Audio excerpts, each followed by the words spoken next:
The early passage of the national budget has considerably reduced, if not totally eliminated, leakages due to corruption. This has resulted in more funds for vital government services. More from Freddie Abando. Budget reforms undertaken by the Aquino administration for the past 5 years has reduced leakages due to corruption. Because of this, more resources were allocated and utilized for education and social protection programs, to include the conditional cash transfer program and PhilHealth coverage for the marginalized sectors. Infrastructure spending has been gaining steadily to hit 5% of the country's domestic product for 2016. More investments for infrastructure will enhance the flow of trade and travel all over the country. In a period of 6 years, we doubled the budget from 1.5 to 3 trillion. In a period of 6 years, we did not increase taxes except for sin tax. We did not borrow as much. In fact, the borrowing is falling. So where is that 1.5 trillion coming from? Better tax collection, decreasing leakages, greater efficiency in the management of public funds. Yun lang ang pinanggagalingan nun eh. You know, and that's quite an achievement for a country that started out in 2010 as the sick man of Asia. Trade Secretary Gregory Domingo stressed government spending for human resources development has been a major plus in upgrading the emerging crop of workforce to enhance the country's competitiveness to sustain growth for the long term. Domingo said the demographic profile of the country shows a young generation of highly skilled workforce that will compete with the world's best. Domingo said the President's commitment to good governance was the major driver for the Philippines to improve its rankings in the Global Competitiveness Report. Because of the reform the Aquino administration has done, maraming budget natipid dahil nabawasan yung corruption. At yung natabing pera na yun, ginamit sa pagtayo ng mga classrooms, pag-hire ng new teachers, pagbigay ng healthcare, pagbigay ng more infrastructure para tumuloy yung ating kasaganahan. So, all of these things have a long-term impact, you know, because we've set the stage for a continued growth for the Philippine economy for decades to come. One major city that has risen as a model for the Aquino administration's success for the past 5 years is Pasig City.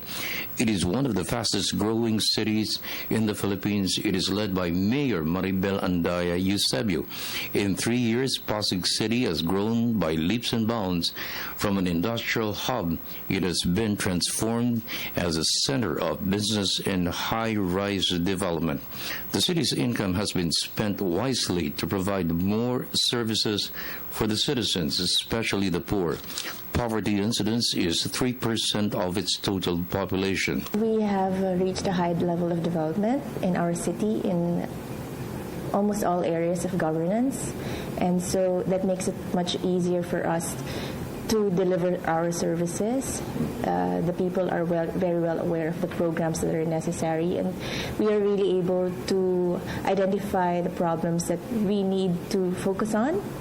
And I think we're in a very good position. The business climate, there is still a lot of investors, and we are able to maintain our standing as one of the premier cities here in Metro Manila. In the meantime, Trade Secretary Domingo stressed that while government has cut red tape, it continues to be a major concern for the business group.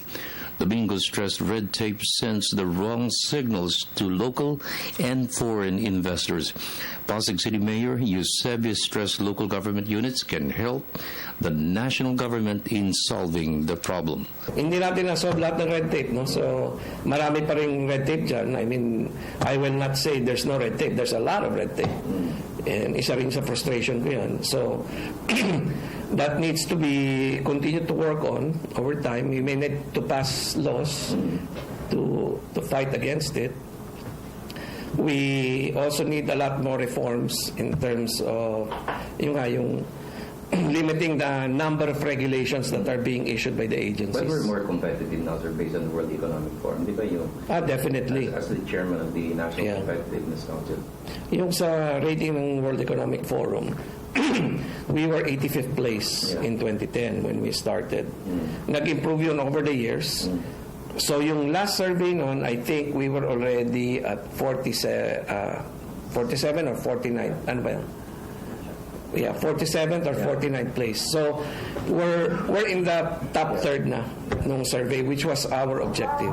We'd like to make the whole process faster with a streamlining and with a shorter application process.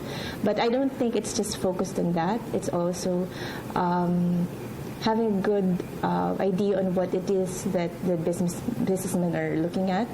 Of course, maintaining that the business district is attractive and that there are new developments as well, new growth centers that the city is able to support with the necessary infrastructure. Because there's a point when there is a saturation, and maybe there are instances when there are other business districts that are sprouting everywhere, and so maybe the location, you have to maintain that there is a good peace and order situation. For the People's Television Network, this is Freddie Abando reporting.